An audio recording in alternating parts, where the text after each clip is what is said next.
নমস্কার, আমি আপনাদের সকলের প্রিয় সঙ্গীত শিল্পী জি বাংলা সারেগামাপার মোনালিসা দাস। তো আজকে একটা ছোট্ট ঘটনা আপনাদের সকলের সাথে শেয়ার করব।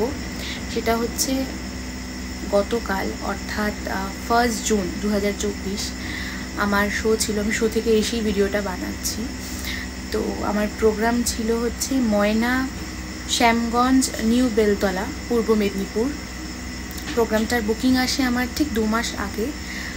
শুভ বলে একজন অর্গানাইজার, যার কাজ আমি প্রথমবারের জন্য করতে চাই, তাকে আমি চিনি না।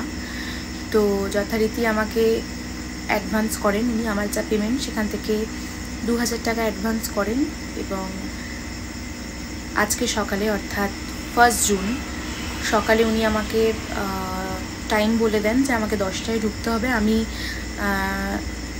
ওখানকার দ্বিতীয় শিল্পী ছিলাম, সেকেন্ড। প্রথমে একজন গাইবেন, তারপরে আমি 9টায় শুরু হবে, 10টায় আমার স্টেজ।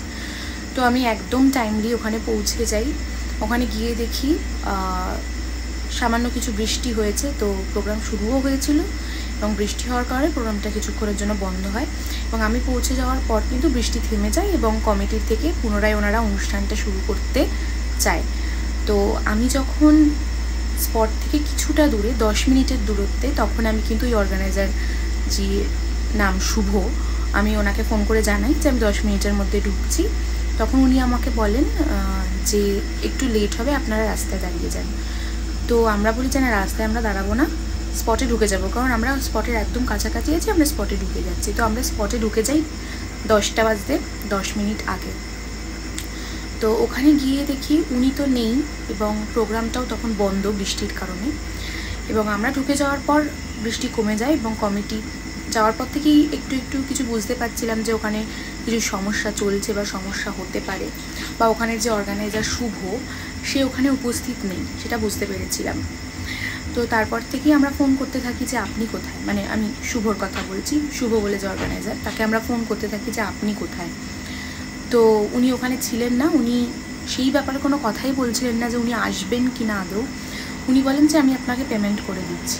তো পেমেন্ট করে দিচ্ছি বলে 2 ঘন্টা হয়ে যায়, উনি কিন্তু পেমেন্ট করেন না। এদিকে কমিটির সকলে আর কি ওনারা অনুষ্ঠান চালু করার জন্য বলেন এবং ওই শুভ বলে যে অর্গানাইজার, উনি কিন্তু তার আগেই কিন্তু পুরো পেমেন্ট নিয়ে নেন। আমার পেমেন্ট তো নেয়নি, তার সাথে সাথে ডান্সার, ব্যান্ড, সাউন্ড, অন্যান্য শিল্পী সকলের পেমেন্ট, মানে ফুল একটা প্রোগ্রামের যে পেমেন্ট হয় পুরো পেমেন্টটাই কিন্তু উনি তুলে নেন, এটাই আমরা জানতে পারি। এবং সেই কারণেই কিন্তু কমিটি একটু রেগেই ছিলেন। যাওয়ার পর থেকেই সেটা বুঝতে পারি ওনাদের কথাবার্তায়। তো সেখানে শুভ যেহেতু উপস্থিত ছিল না পুরো পেমেন্টটা তুলে নেওয়ার পর, এবং আমি একদম টাইমলি পৌঁছে যাই। আমি ওখানে গিয়ে ওয়েট করি যে প্রোগ্রাম হয়তো শুরু হবে, শুভ হয়তো আসবে। উনি ফোনে আমাকে কন্টিনিউয়াসলি বলতে থাকেন যে পেমেন্ট করে দিচ্ছি অনলাইনে। আমি ওনাকে বলি পেমেন্ট করুন, কারণ আমি পেমেন্টটা পেলেই স্টেজে উঠবো গান করতে, আমার কোনো সমস্যাই নেই, আমি ওখানে কনস্ট্যান্ট দাঁড়িয়ে থাকি। তো ইতিমধ্যেই ঝামেলাটা আস্তে আস্তে বাড়তে থাকে। তো শুভ বলে যে যিনি, উনি আসেন না। তো 2 ঘন্টা যাবত এরকম দাঁড়িয়ে থাকি। ফুল পেমেন্ট আমিও পাইনি এবং ওখানকার যে ব্যান্ড, সাউন্ড, কেউই ওখানে ফুল পেমেন্ট পায়নি। ইতিমধ্যেই একটা ঝামেলা ওখানে শুরু হয়। এই ঝামেলাটা হাতাহাতির পর্যায়ে চলে যায়। আমাদের ব্যান্ডের দাদাদেরকে ধাক্কাধাক্কিও করা হয়। ব্যান্ড ছিল হচ্ছে ম্যাজিস্ট্রেশন মিউজিক্যাল অর্কেস্ট্রা, ওনাদের সাথেও আমি প্রথম কাজ করছি।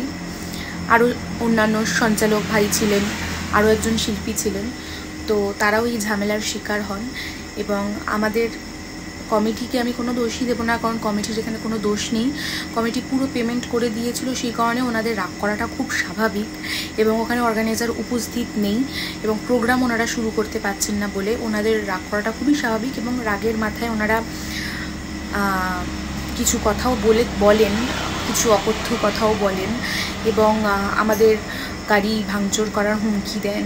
ব্যান্ডের দাদাভাইদের গায়ে হাতও তোলেন, ধাক্কাধাক্কি হয় এবং গাড়ি ভাঙচুরের কথা ওনারা বলেন, গাড়ি উল্টে দেবেন। আমি গাড়িতে বসে আছি, সেখানে কন্টিনিউয়াসলি ওনারা বলেন যে গাড়ি উল্টে দেবেন, কিন্তু বলেছেন ঠিকই, সেটা ওনারা রাগের মাথায় বলেছেন এবং রাগ থেকে এই কথাগুলো আসাটা খুব স্বাভাবিক। কিন্তু তার কারণেই কিন্তু আমার গাড়িতে কোনো ধাক্কাধাক্কিও হয়নি বা আমার গাড়িতে কোনো কিন্তু আঁচও আসেনি বা আমার গায়েও কোনো আঁচ আসেনি। কিন্তু ব্যান্ডের দাদাদের যে ধাক্কাধাক্কি করা হলো বা তারা যে এরকম একটা প্রবলেমের মধ্যে তারা পড়লেন ওই শুভর জন্য, তার দায় কে নেবে আমি ঠিক জানি না, কিন্তু ইতিমধ্যেই আমি ওখানে যাওয়ার পর যখন বুঝতে পারি যে সমস্যা হতে পারে বা সমস্যা হচ্ছে, আমি বিএসপিজি রাজুদাকে ফোন করি। রাজুদাকে ফোন করে সবটা জানাই। রাজুদা যেহেতু ট্রাভেল করছিলেন তো আমি ওনাকে সবটাই জানাই। তারপরেও আমি অনেককে ফোন করি বিএসপিজির, যেমন ম্যাডিদা, জয়দীপদা, সোনাইদা, সুব্রত চিংড়িদা এবং শুভদা, বিশেষ করে শুভদার সাথে আমার কন্ট্যাক্ট হয়। শুভদা ওখানে কিন্তু প্রায় আমরা 3 ঘন্টা, মানে আমি ওখানে বেসিক্যালি 3 ঘন্টা আটকেছিলাম। ব্যান্ড আর অন্যান্য শিল্পীরা তো আরও অনেকক্ষণ আগে থেকে আটকে ছিল। তো শুভদা স্পেশালি ওখানে ময়না থানার পুলিশ ফোর্স নিয়ে আসেন, বড়বাবু আসেন, এবং আসার পর জিনিসটা একটা জায়গায়, মানে ঘটনাটা একটা জায়গায় আসে এবং আমরা ওখান থেকে সুস্থভাবে বেরোতে পারি। আর মানে আগামীকাল এই ব্যাপারে হয়তো কথা হবে, থানায় হয়তো আরও কিছু হতে পারে, সমস্যার সমাধান হবে, এবং বিএসপিজির সাথে আছেন এবং বিএসপিজির সাথে ছিলেন বলেই আমরা ওখানে সেফলি সিকিউরলি বেরোতে পেরেছি।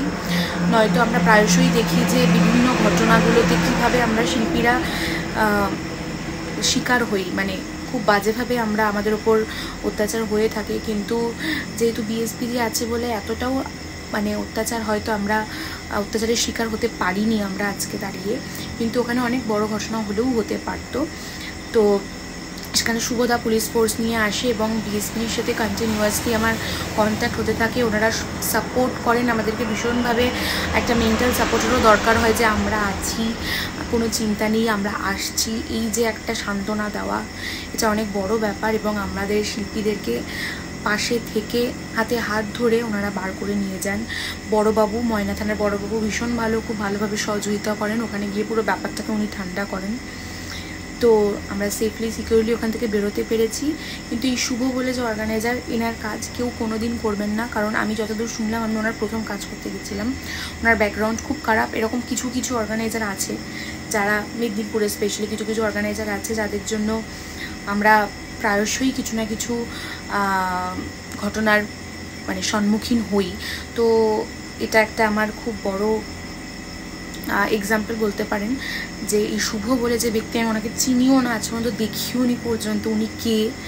তো নিশ্চয়ই আমি যদি ফটো পাই আপনাদের সঙ্গে শেয়ার করার চেষ্টা করব।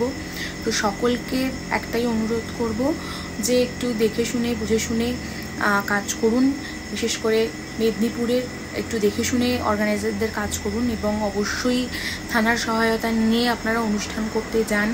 এবং অবশ্যই আমি ধন্যবাদ জানাতে চাই আজকে এরকম একটা ঘটনা থেকে আমাকে এবং আমার পুরো টিমকে, ব্যান্ডের দাদাদেরকে, সবাই খুব সেফলি বেরোতে পেরেছেন। বিএসপিজির জন্য, বিএসপিজির পুরো টিমের জন্য আমি স্পেশালি ধন্যবাদ জানাবো। রাজু বিএসপিজিকে তো অবশ্যই ধন্যবাদ, তার সাথে সাথে বিশেষ করে যে মানুষগুলোকে ধন্যবাদ জানাবো, ম্যাডিদা, জয়দেবদা, সোনাইদা, সুব্রত চিংড়িদা, এবং সময় মতো পুলিশকে নিয়ে আসার জন্য শুভদাকে অবশ্যই ধন্যবাদ জানাবো, এবং ময়না থানার বড়বাবুকে অনেক অনেক ধন্যবাদ আমাদেরকে এত সুন্দরভাবে সহযোগিতা করে আমাদেরকে বের করে নিয়ে যাওয়ার জন্য অনেক অনেক ধন্যবাদ। আর অবশ্যই বিএসপিজিকে আরও একবার ধন্যবাদ আমাদের সকল শিল্পীদের পাশে থাকার জন্য, আমাদেরকে সাহায্য করার জন্য অনেক অনেক ধন্যবাদ। বিএসপিজি জিন্দাবাদ। Thank you so much. মাধ্যমিক ও উচ্চ মাধ্যমিকের রেজাল্ট তো হয়ে গেল, এবার কি ভাবছেন বাড়ির ছেলে মেয়েদের কোথায় ভর্তি করবেন? তাই আর চিন্তা ভাবনা না করে বাড়ির ছেলে মেয়েদের ভবিষ্যৎ করতে আজই চলে আসুন পারুল অ্যানিমেশন অ্যান্ড ভিএফএক্স একাডেমিতে, বলাইপন্ডা, ময়না, পূর্ব মেদিনীপুর। পারুল অ্যানিমেশন মানেই 100% প্লেসমেন্টের গ্যারান্টি। কোর্স চলাকালীন মাত্র 15 থেকে 18 মাস পরেই 5,000 থেকে 15,000 টাকা পর্যন্ত স্টাইফেন্ড নেওয়ার বিশেষ সুযোগ রয়েছে। এছাড়াও রয়েছে ছাত্রাবাসের সুব্যবস্থা ও এসি ক্লাসরুম। তাই আর দেরি না করে অতি সত্বর যোগাযোগ করুন Parul animation and VFX academy, Balaipanda. Mobile number 7865923110 এবং 8609596220।